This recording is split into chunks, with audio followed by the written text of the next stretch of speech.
So without getting too personal, I've been having a pretty rough go of things lately, so I thought it'd be relevant to share a mental model I use for dealing with stressful events. Step one, as always, is to breathe and try to zoom out, if even just a little, from the ground level of your issue. I've used this analogy before, but your mind is like a body of water, and particularly when you're stressed out, it's like the ocean during a storm. Zooming out and breathing is like stilling that water, or going from a soldier on the ground to a commander in the tower.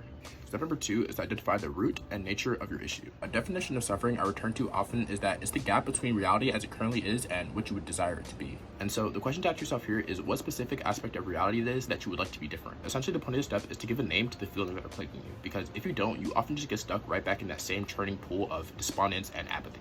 Step number three is, after you label them, determine if there's anything immediate or practical you can do to bring about the change in reality that you want. And if the answer is no, or before you determine that the answer is no, make sure to ask yourself, why not?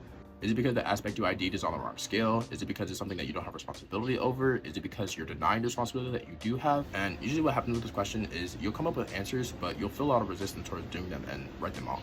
And the approach you want to take here is not to scold yourself and go, what am I doing? But rather to inquire, like, what is causing this resistance? Step number four is to write things down. And this can be on paper, your notes app, wherever. But the goal here is just to get your thoughts out of your head and onto something external where you can stare at them. And again, like zooming out, creating the separation of looking at your problem written down makes it feel much smaller or more manageable than it did in your head. And so if you found any of these helpful, consider hitting the follow button. Let me know if you have any questions, and thank you for watching.